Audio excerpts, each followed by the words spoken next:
Here we are. All right, here we are. So this is Kevin Hines. Hi, and this is Terry Withers over here, over on, well, one side. I don't know what, based on how it looks to you guys, he's over here. Right, it flips around. It flips. I think for them, they're only going to see our faces when we're talking. They won't see the little boxes down below. Sure, okay. Well, Terry is somewhere also in this box.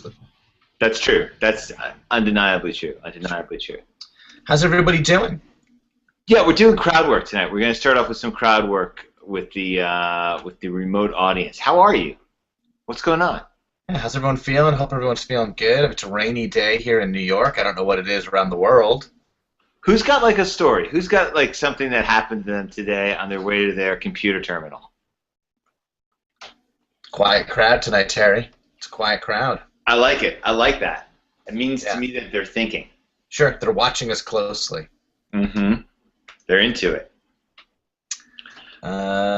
Terry, you said you have collected a suggestion from a suggestion box. Can you explain what that is to me? Yeah, absolutely. I have a couple of, like one thing that I think about with e-mprov a lot is how do I engage with my audience, How do I engage with the e-mprov fan base that's out there? Sure. And one thing that I really want to engage with them about is like, is the website designed properly?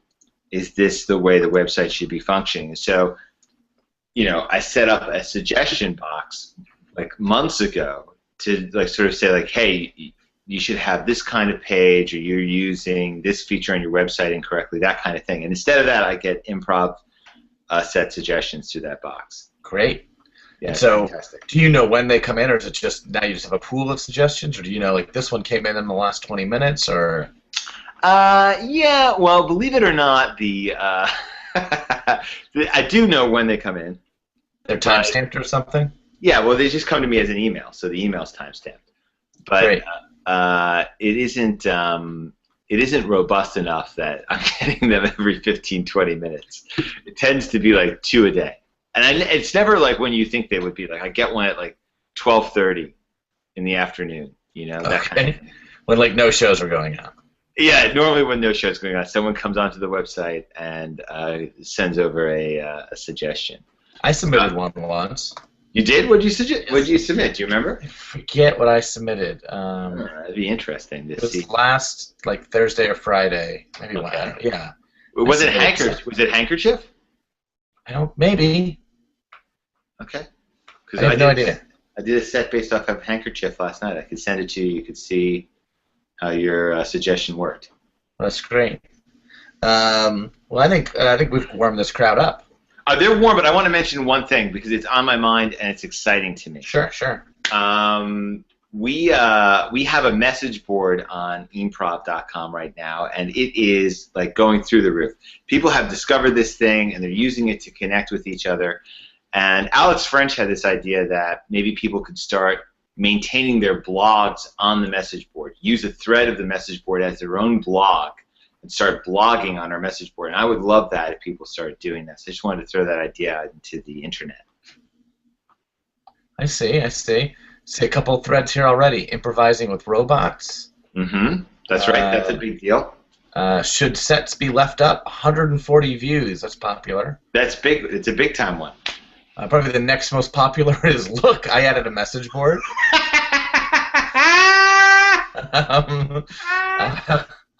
Then the next is Nerdstorm in Trouble. I mean, that's exciting. No replies yet there. But, that was a whole storyline. A lot of people missed that storyline. A lot of people missed that. I look forward to reading up on that. BBW show tonight. I don't know what that is. I don't know. It's posted by BBW Improv.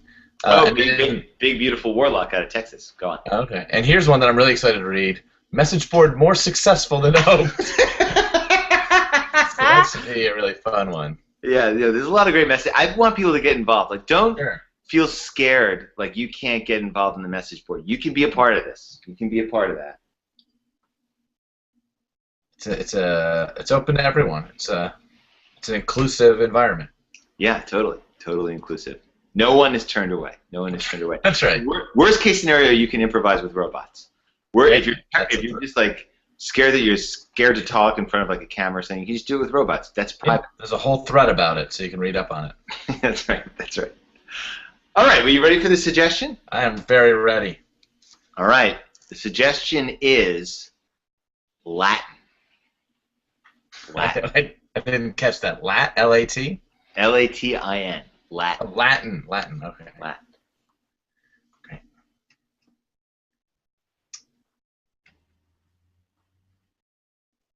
I'm having trouble translating this stone you found, Doctor.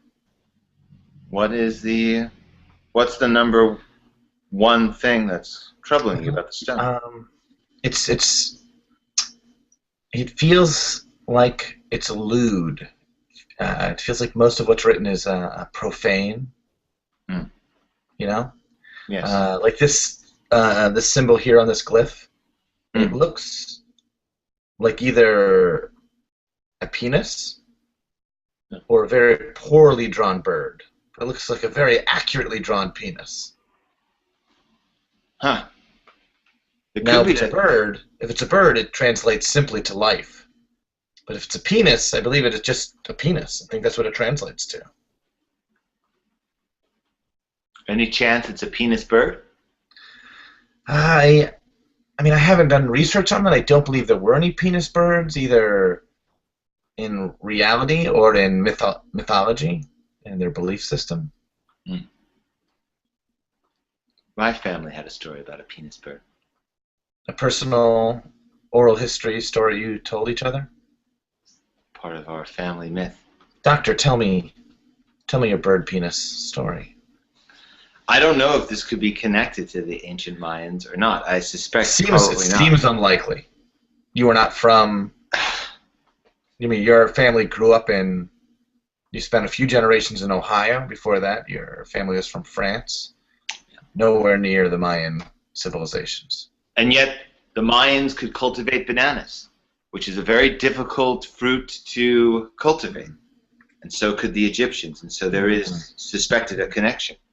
Perhaps this story of this penis bird also spans the different cultures. So somehow your family's penis bird story just entered the cosmic ether. I don't want to guess. Sure. Let me tell you the story. All right. My father was fired from his job at the factory in Ohio. Okay.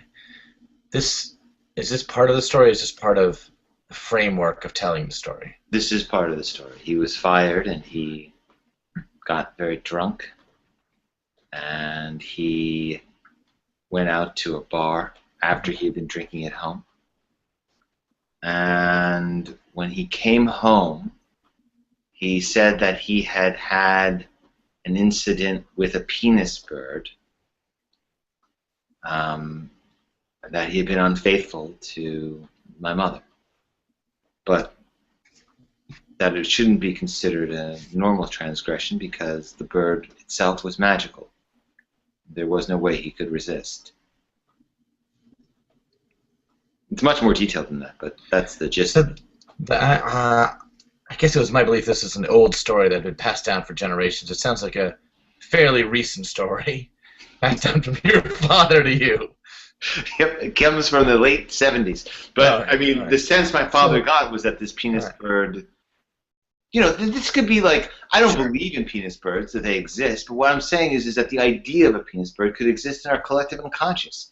And so if it existed for my father, then perhaps for the Mayans. Well, now it's unlikely that the Mayans learned it from your family, and possible that your father learned it from some Mayan survivors we're unaware of. It could just be part of our genetic collective unconscious, so that you're born with knowledge of a penis bird. Like the Great Flood. All ancient cultures have stories of a Great Flood. Yes, or the snake that brings with it knowledge. Sure. I've never heard of another story of a penis bird. No? No. Gosh. I've heard of a couple. From what cultures? This is a story I tell. Okay, well, I mean, yes, I now know that story. And this Mayan glyph is the second one. Are those the couple you were referring to? Well, of course, it's the glyph. And there's a story that my father told me. Sure. And I That's two. That would be a couple of... That's a couple. Do you know of a third source of a penis bird? Well, yes, my story, the story that I tell. No, that's the first of two. No, no, no, no. My encounter with a penis bird. And but you've also encountered a penis bird. Yes. And yet you don't believe in the penis bird. I don't believe it. I don't believe it could be possibly real. I believe what it is a manifestation of my unconscious mind, probably signifying something universal. Here's what happened. Tell me about your encounter. My drain was clogged, something awful. And I called over to Ferguson's plumbing and gutter removal service. Ferguson himself Fine company, I know. You use them? I'm familiar with the Fergusons, yes.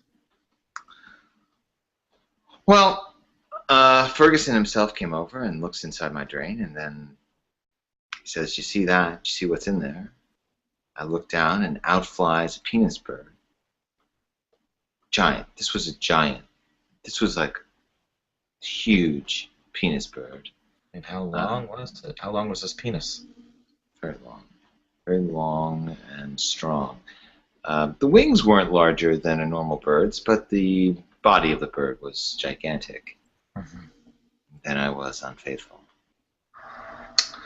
You had sex with the penis bird. That's what I remember, but I know it can't be true. Did Mr. Ferguson have sex with the penis bird? Oh, yeah, he also has a story. All right. Well, then I'm going to assume this is a penis bird. I'm going to proceed as if that's true. Mark it down. All right. All right. I'm going to go back to these translations, Doctor. Thank you very much. And we cut away from this archaeological dig. Our camera pans away, and we find ourselves in a fishing boat. In the fishing boat sits Mr. Ferguson, of Ferguson Plumbing and Gutter Removals, and his son, Troy. It's a hot one. Yeah. It's hot out here. Sun gets right to you.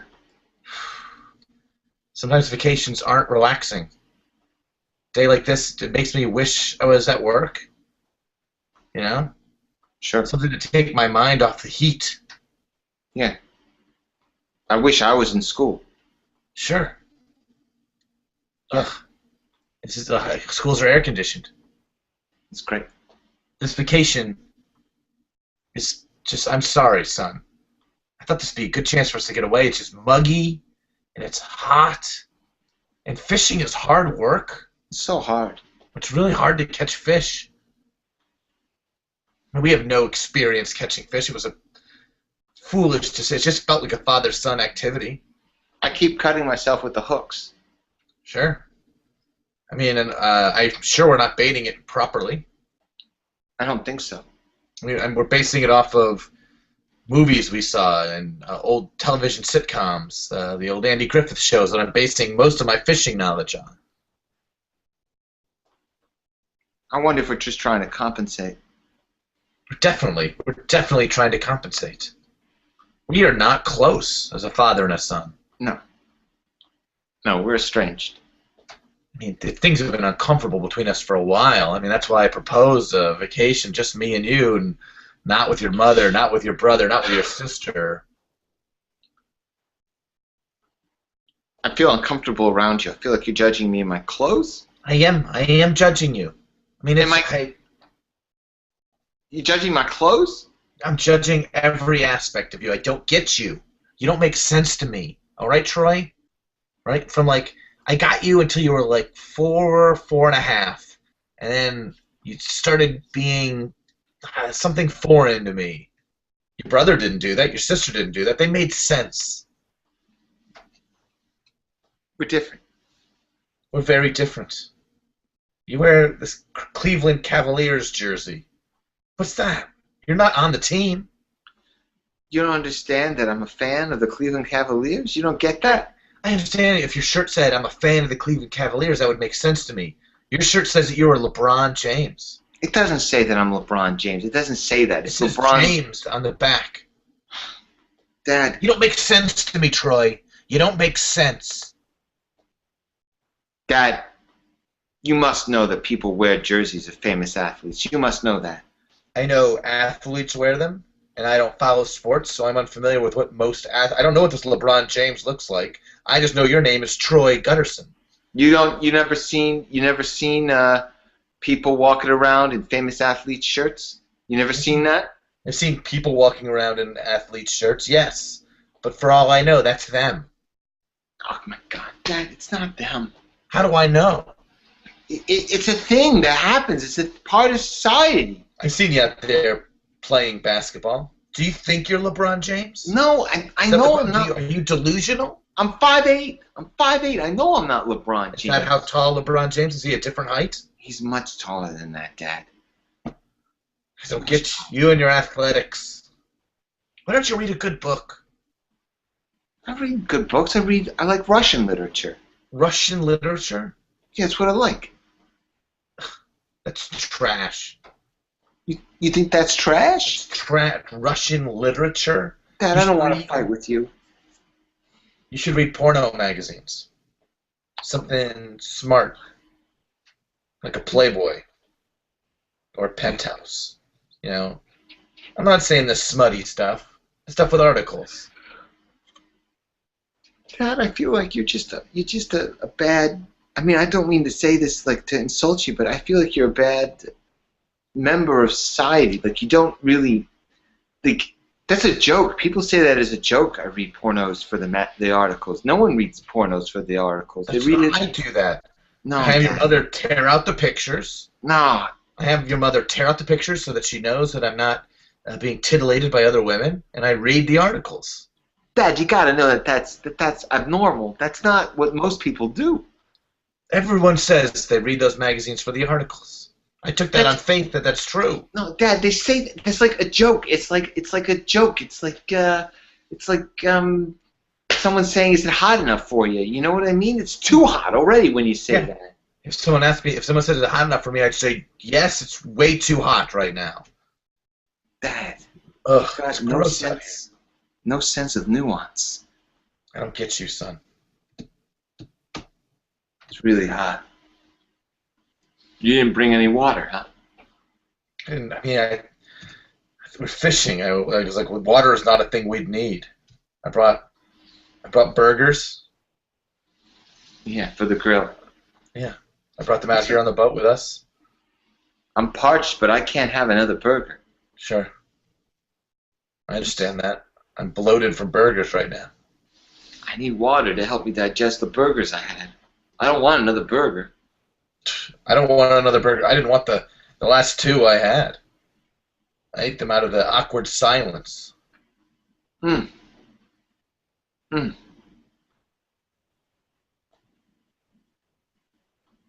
But can I ask you a question since we're out here, just the two of us? I'd like that. I'd like you to do that. Do you remember when you came to my high school graduation? Sure. That was a painful day for me. Sorry, I didn't realize it was so painful. I thought you wanted me to be there. I did want you to be there. All right, I was there. You remember when you took the drum away from the drummer in the school band? Sure, yeah. I couldn't hear over it. You took it away from him, and then you played a tune on it. Sure. I wanted to show him how to play drums softly, respectfully. Yeah, that's what you said. I played a little tune for you. Is that true? That's really what you were trying to do? What did you think I was trying to do? I had no idea. No one had any idea what you were doing. It was humiliating. No one knew what I was doing because he was playing so loud they didn't hear my complaints. But we heard your explanation. Your explanation didn't make any sense to us. That he was playing too loudly? That you wanted to show him how to play softly. Yeah. You shouldn't have done that. You shouldn't have taken the drum from that kid. You pushed him off the bleachers. Yeah, I mean, yeah, I did. I was I was angry. That was overreacting. I meant to just take the drum. He resisted me taking the drum, and I got angry, and I pushed him off the bleachers. When you were done teaching him how to play that tune, you threw the drum down at him. Yeah. I mean, well, he was down there. I was tossing him the drum, but I gave it a little. I mean, I threw it hard. I could have just dropped it. You had it over your head, and you. I hurled it. I hurled it down there. He broke some bones. They had to stop the entire graduation ceremony. No one in my class graduated that day. Well, I mean, it's just a ceremony. You all graduated. You just lost out on your ceremony. Not that day. We didn't graduate. We didn't get our diplomas that day, so we didn't graduate. I mean, technically, you graduated when classes ended. You're just holding the diplomas for some sort of ceremony. You're officially graduated on the last day of school. That's I mean, that seems like semantics to me. All of a sudden, semantics. Is that one of your Russian literature words? No, Dad. That's Is that what that word. is? No, that's a word. That's an English word. Yeah? Yeah. What's its root from? Russian? I don't know. Maybe. Maybe. Yeah, maybe. Why do you hate Russian literature so much? I hate all trashy, weird literature. It's not trashy. It's classic stuff, Dad. Classic stuff like Playboy's March 2003 issue? No, not like that. That's not a classic thing. That's a trashy thing. You've got it all mixed up, Dad. Maybe we should just go back to Ohio. Maybe we should row back in, get in our van, drive back to Ohio. Maybe so. This isn't working. This trip to Rhode Island's really not turned out to be so great. It's too long a trip, and there's so many lakes we could have gone to between Ohio and Rhode Island, and we just thought this one would be good. I read about it. I don't really think that Rhode Island is a great tourist attraction. You don't? No, who goes to Rhode Island for vacation? You definitely don't go to Rhode Island typically for the lakes. You normally, if you're going to go to Rhode Island, you go to the ocean. You go to the ocean. Yeah. We went to the largest lake in Rhode Island. Sure. Not very large. It's not very large, but it's a tiny lake. They call it their largest. Well, I mean, I think it is that, but sure. It's just not. All right, I made some mistakes. All right, Troy, I admit it. I made a lot of mistakes. It's not that I'm out of my depth raising a son like you. Well, I'm a normal guy. I'm a normal guy, Dad. I do normal things. Sure. So I'm the weirdo. I'm the stranger. I'm sorry. Your father's a freak. Your father's a weird, strange man who can only relate to his wife, his other son, and his daughter. So all of us, we must all be freaks, and Troy's the normal one. Remember when I was a kid, and I went down in the basement? Yeah. And I found all those mail bags you've been stealing? Sure. Why were you stealing those? They were, I mean, first of all, I don't consider it stealing. I know that's what the lawyers and the policemen and the mailmen all say it is. Yeah. But to me, those mail bags, first of all, they're mine. My mail is in them. Yeah, but you attacked those mailmen. They were disrespectful. How are they disrespectful? The way they hold it over you, that like they have to hand you the mail, that I can't root around and find my own mail, that I can't handle that. I don't think any of them thought you couldn't handle it, Dad. I don't remember anyone saying that. We just grabbed my letters out of there. They were like, I'll get it out for you. I'll get it out. They did this with their hand. I'll get it out for you. Yeah, you were very aggressive. So, like, I would reach for them. And they would be like, I'll get it out for you. Ugh. So when they would leave the bags in their truck, I would sneak in the back, grab the whole bag, take it back to my house, dump out the mail, try to find my letters. Often there were many bags that didn't contain my letters. Most bags did not have mail for me. But one of the times when I did find mail for me, it felt good to do it myself. And if anything, son, that I've taught you, son, Troy. Yeah. If there's anything I've ever taught you, it's that hard work. When you do something successful, the hard work really pays off. Hope you learned that when I stole all those mailbags. I I definitely didn't learn that.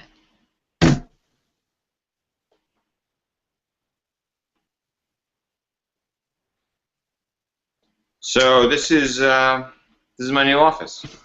Yeah.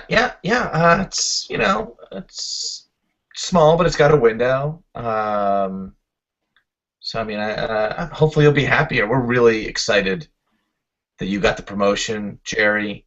We think you're going to be great as our manager.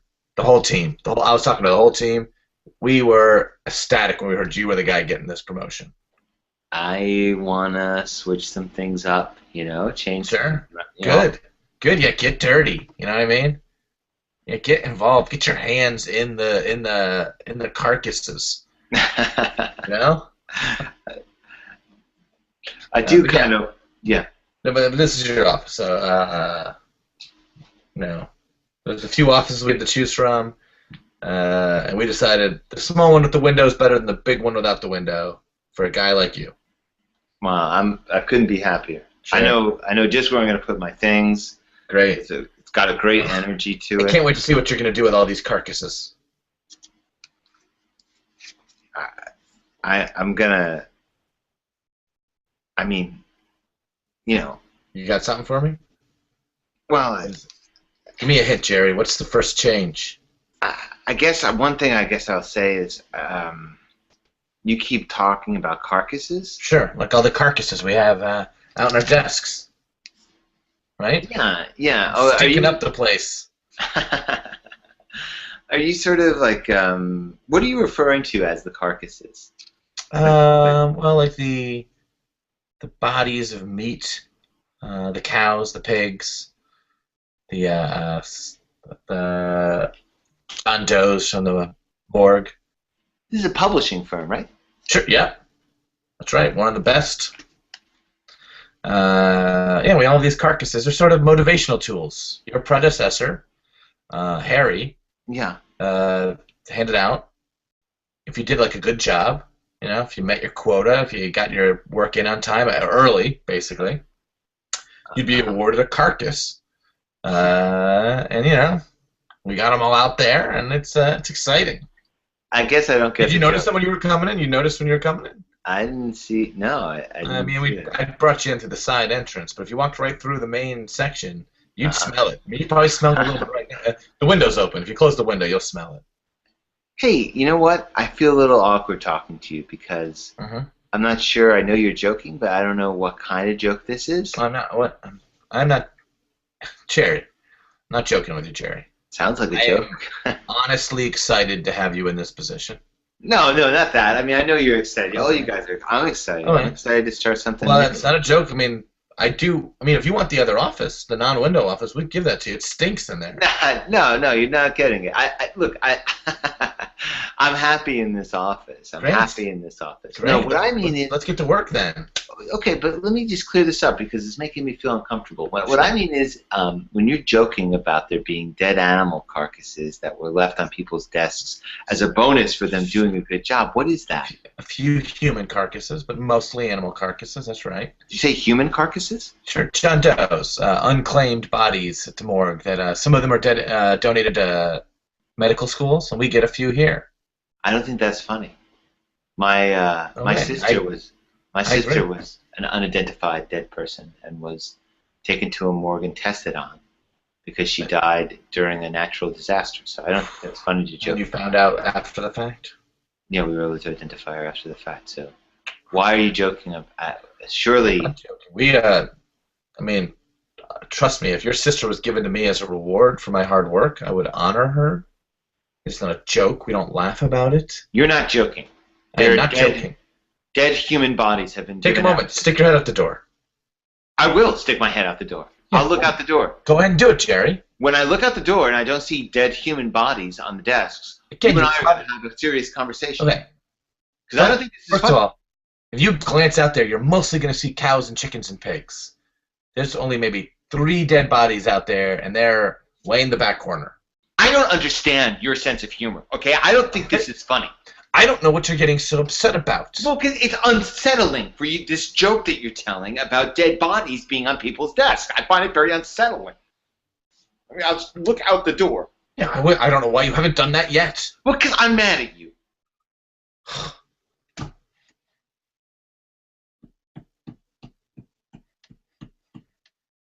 What is this?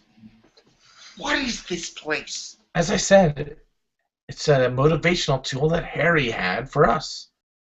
Dead bodies. There are dead bodies on those desks. Sure. I see a lot of cows. I see a lot of chickens and pigs, but I see a lot of human beings dead on desks. Well, I mean, we had a really good quarter. We had a really great quarter last, before Harry left for greener pastures. We were doing great. I mean, that's probably how he got how he's able to open up his own firm. What? It really motivated us. And I'm looking forward to what you can do, Jerry. Well, nothing like this. Oh, nothing good. like this. I'm glad, because I feel like, you know what, Jerry? Between you and me, I've got my fill of dead bodies, right? How many carcasses does one guy need? I remember before Harry, I had Louis. Louis was our manager. We got like mugs. I got like 16 mugs. I was like, what? I don't even drink coffee. It's like once in a while I have a tea or a hot chocolate, and I got 16 mugs.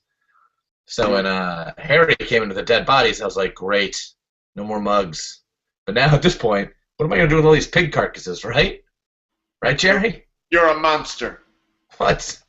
You're a monster. I don't mean to talk ill about, Harry. I'm sorry about that. It's just I thought he overdid it with the carcasses. I'm on your side, Jerry. Too many carcasses. I doubt I'll be working here very long. I don't think so either. I think your eyes are on a higher prize. You're moving up. Don't compliment me. What is going on, Jerry? That is a nightmare scene out of hell. And you're talking about it. I'm sorry that our department isn't up to your level of expectations. I don't know what it is you expect from us. You've just met us. Jerry, we were very excited when we heard you were the guy. We heard about your interview. We heard about you getting this promotion. You went up from you were running the mailroom before. Now you're running an apartment of a publishing firm. We were excited. We were like, this is a guy who's going to change things up. And now you are calling us monsters? There's a woman out there wearing a cow head as a hat. Yes, she's proud of her work.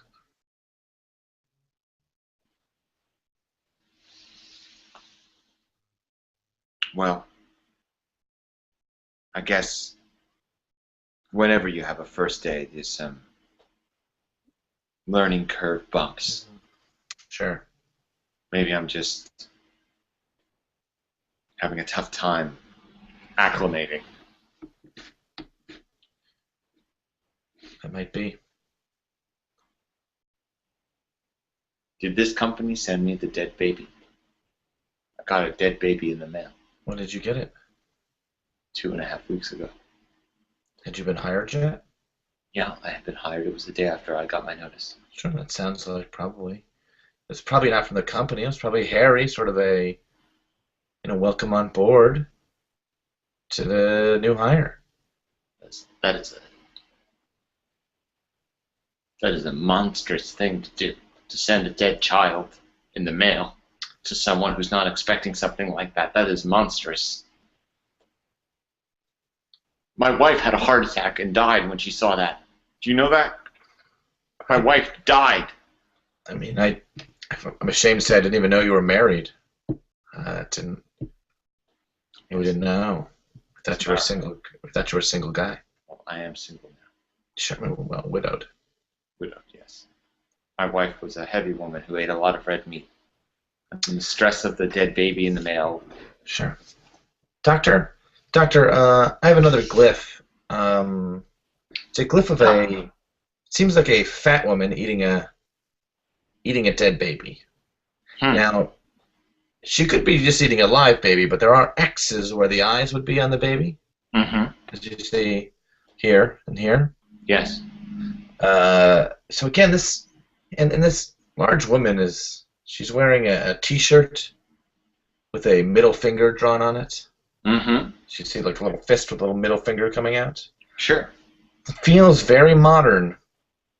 Feels very modern for an ancient Mayan glyph.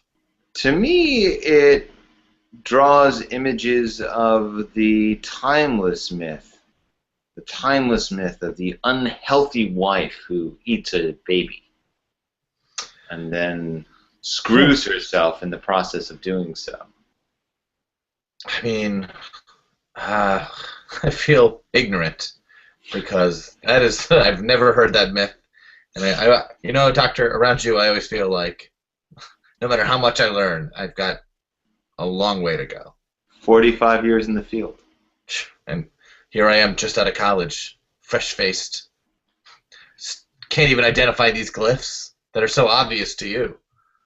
Sometimes the source of the information that we need comes from something personal and not at all from our studying.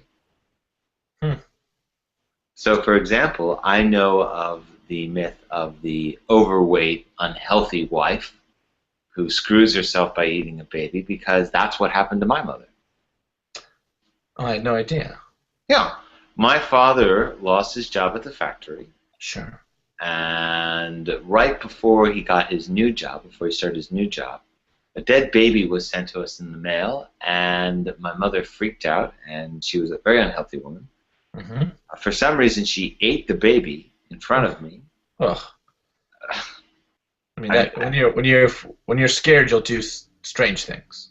At the time, I was terrified, and I think she was as well. But now I look back at it fondly because it is part of who I am. I can't regret it. Sure, that's part of your makeup. That's right. And that's why when you show me a glyph like that, I know what it means. So how can I regret that? Sure. I mean, your life experience is indispensable. Did I ever tell you the myth of the father who couldn't understand his son? No, you haven't told me that myth. Is that one of these glyphs? Oh, sure. I see 7 different references to that myth on that glyph. Well, there you go. I'm struggling with all these glyphs. You'll get it. You'll get it. I'm no brighter than you. Well, I disagree, but I hope to someday at least reach even close to your heights. You'll get there. And that's our show. Hey, show. It ends in a beautiful moment. It ends on a touching, beautiful moment. I feel like if we could take a moment just to dissect what we just did there. Sure. We learned a lot. Definitely. We learned a little bit about. We had like a father-son. We had sort of a mentor-mentee. Yeah. And then sort of a boss that was idolized. Absolutely, but also was at the mercy of someone who knew more about the society that he was moving into. Yeah. I mean, in all cases, I feel like the underlings knew more. The child knew more about basketball and literature. That's right. The underling at the archaeological dig had the glyphs. He had access to the information. And even though he agreed to go along and believe in a penis bird, he immediately, naturally knew that there was no such thing. Sure. His common sense put him far ahead of the dog. Yeah. I hope, I'm now addressing the audience, I hope you guys learned a lot from watching those 3 tableaus, those 3 scenes. Someone shout out the 2 things they learned. I mean, actually do it. I know we can't hear you, but I'd like everyone who's staring at their computers right now just to say out loud 2 things they learned. Top 2 things. Top 2 things. If you learn more than 2, just give us the top 2. We'll give you a moment. Yeah.